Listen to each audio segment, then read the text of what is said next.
औज़ुबिल्लाहिमिनश्शैतानिर्रजीम बिस्मिल्लाहिर्रहमानिर्रहीम। अस्सलामु अलैकुम वरहमतुल्लाहि वबरकातुहू। आज आपके लिए जो मैं वजीफ़ा लेकर आया हूँ, बहुत ही ख़ास और मुजर्रब वजीफ़ा, जो अल्लाह करीम के दोनों नाम और दोनों जो है इसमें आज़म का दर्जा रखने वाले हैं, या अल्लाह और ज़ुल जलाल वल इकराम का एक बहुत ही खूबसूरत अमल आपके लिए हाजिर है। ये अमल ऐसा अमल है कि अगर इंसान इसे सुस्त हालत में भी इस अमल को पढ़ लेता है तो बफ़ज़्ल ताला इन दो नामों की इतनी ताकत और फजीलत है कि उनके अंदर इतनी तासीर है कि ये अपना असर फ़ौरन दिखाना शुरू कर देती है।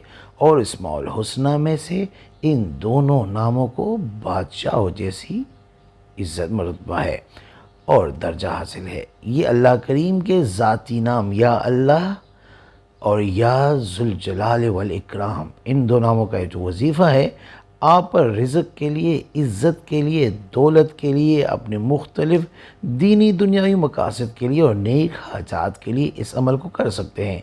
ज़िंदगी में अगर आप चाहते हैं कि अमन हो, सुकून हो, सलामती हो, तो आप ये जो अमल है या अल्लाह और या ज़ुल जलाल वल इकराम वाला, तो इससे अपनी ज़िंदगी में मुकम्मल लागू कर दे। यानी आप अगर रोज़ाना इस अमल को ना भी कर सकें तो ज़िंदगी में एक बार, हफ्ते में एक बार, महीने में एक बार इस अमल को ज़रूर करें। इंशाअल्लाह इस अमल की बरकतें आपको ताहयात अल्लाह करीम नसीब फरमाते रहेंगे।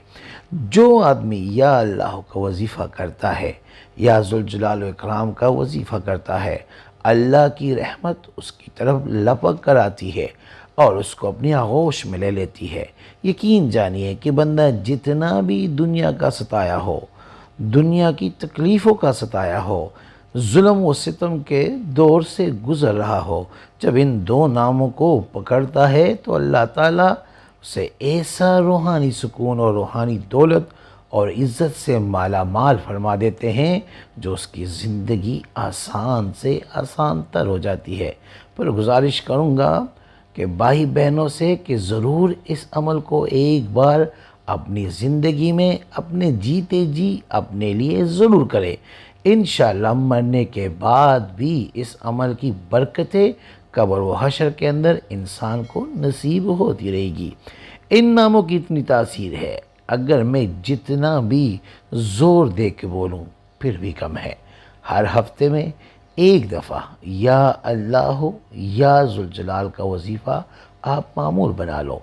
हफ्ते में किसी भी दिन आप हर नमाज के बाद एक तस्बीह इन पाक नामों की करें और 100 दफ़ा पढ़ने के बाद सिजदे में जाके अपने गुनाहों की माफ़ी मांग लिया करें। आपके ज़िंदगी में जितने भी परेशानियाँ, जितने भी मुश्किल हालात, रिज़्क़ की तंगी हो, इसके अलावा कोई बीमारी हो, तमाम तकालीफ़ में ये अमल अपना आसानी नहीं रखता। उम्मीद करता हूँ आज की वीडियो आपको पसंद आई होगी। अगर पसंद आई है तो बराए मेहरबानी इसको लाइक करें, शेयर करें, ताकि दूसरे भी इससे फ़ायदा उठा सकें, और हमारे चैनल को भी लाजमी सब्सक्राइब करें, बेल आइकन को क्लिक करें ताकि हमारी हर नई आने वाली वीडियो का नोटिफिकेशन आपको बर वक्त मिल सके। और आखिरी बात कि इसकी इजाज़त आम है। आप कमेंट्स में बार बार इजाज़त के बारे में ना पूछिएगा। जब कहा जाता है कि इजाज़त आम है तो इसका मतलब ये है कि इसके लिए इजाज़त लेने की ज़रूरत नहीं है। जज़ाकल्लाह।